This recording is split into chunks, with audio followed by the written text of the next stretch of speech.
So guys, let's talk about this main issue causing a lot of chaos in my country, Nigeria, right now. I had different topics planned out as regards FSB. We'll talk about different areas of English language so you can improve your English. But today, I really do not think that it would be appropriate to talk about English language when we have a fundamental issue that is cutting the lives of youth short at their prime. And so I really want us to address this issue today. I'm making this video today, Monday, October 12, 2020. And yes, I know different developments have come up, different protests, people showing their grievances on the streets of Lagos, different parts of the country. But up till now, looks like nothing is being said. No word from the president. Yes, the IGP, that's the Inspector General of Police, Muhammadu, came up with a press statement stating that the Special Anti-Robbery Squad, one of the units in the police force, which is of course saddled with that responsibility, has been, what word did he use now? Dissolved. You'd recall that this same dissolving or this same dissolution happened in 2017, where they said they had disbanded SARS. It happened in 2018, 2019, and now in 2020. The only difference is they've been changing the words, using different words. Now, this is very worrisome because even while the IGP was making this announcement on TV, there were a lot of killings going on in different protest locations. Now, there is the part of the Constitution that entitles everyone to have a right to peaceful protest. And many of those people on the street are not with any form of arms and ammunition.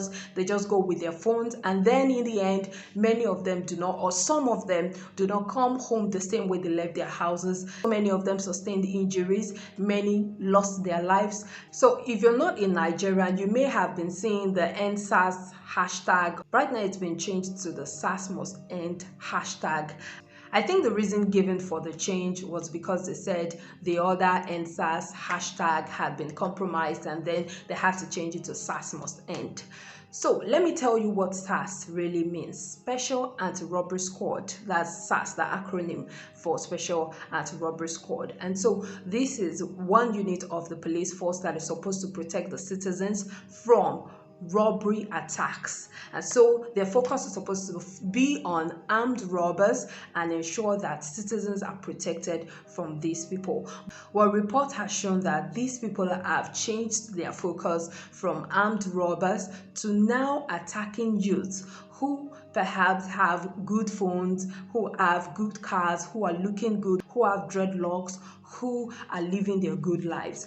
And it has become so worrisome because these people now are scared to go out. Now, a lot of people feel that because they've not been directly affected by this brutality, this police brutality has really been a big issue in our country, Nigeria. And so some people might feel that I've not been directly affected and so I don't need to talk about it. The truth is, if it affects one Nigerian, then it affects every one of us. And so these people have taken the battle beyond the Yahoo boys, that's those internet fraudsters, and now they attack every youth that has a good life, that seems to be having everything good phones and all that.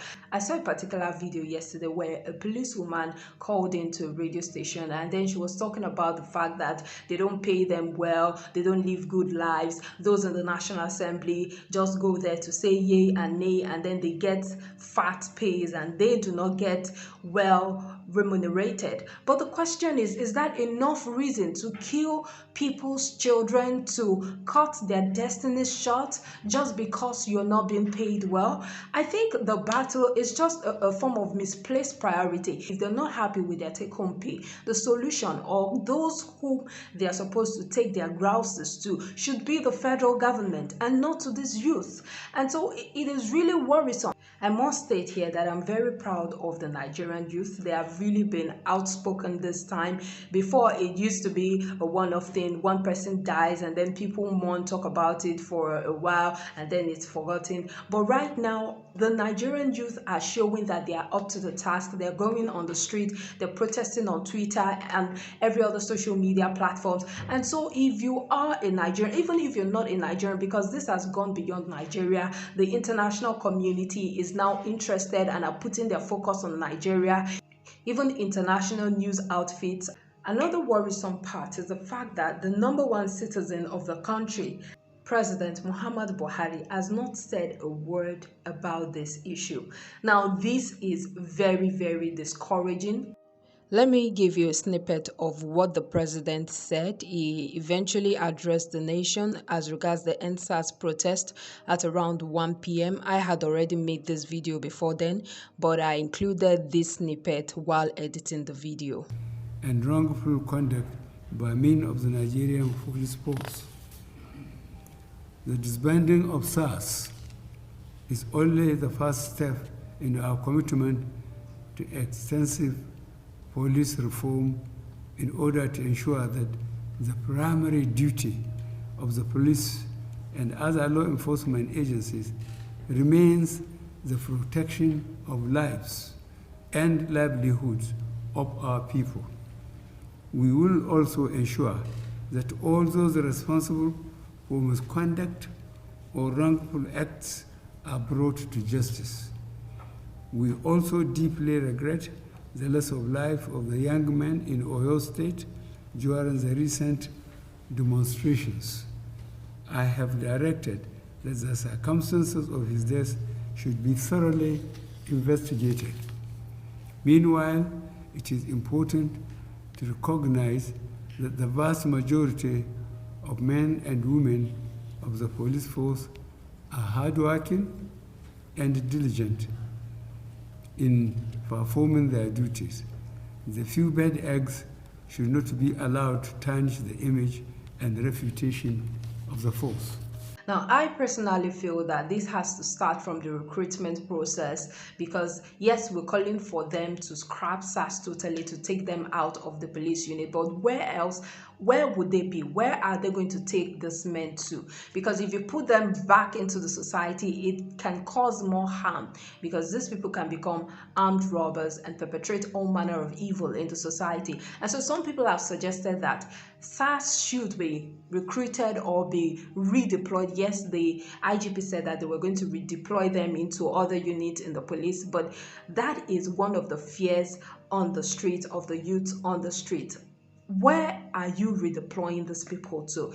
If you redeploy them to other units, it means you're just changing their name, just as it has been done in the past. And so the workable solution would be to redeploy these people to the Boko Haram war front, so that they can face the battle there and take that brutality, that anger to the Boko Haram, the terrorists who actually are making lives tough for Nigerians. They're going to be redeployed, or if they have been redeployed, really, they should be redeployed to the Nigerian army. Let them get into that war front so that they can vent all their anger and use all that power that they have, and they feel that the Nigerian youth should be at the receiving end. I think that it should be a total revamp. Take them out of the police force totally, but not back into the society, because that would now pose more harm to the Nigerian people.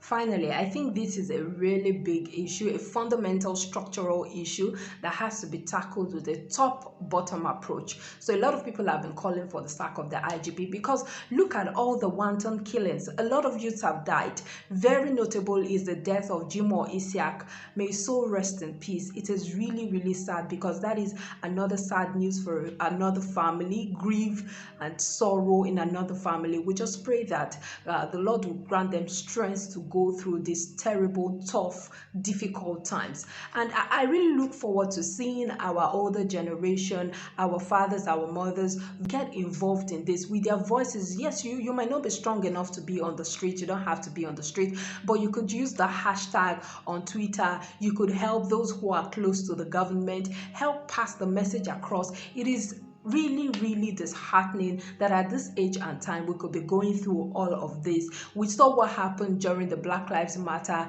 issue.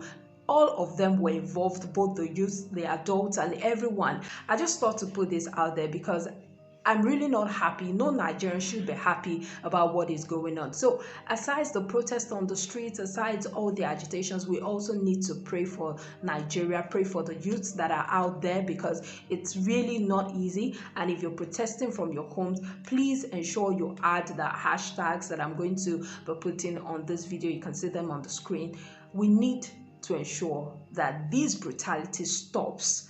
And I'm putting my voice out there saying that this brutality has to stop. SARS must end.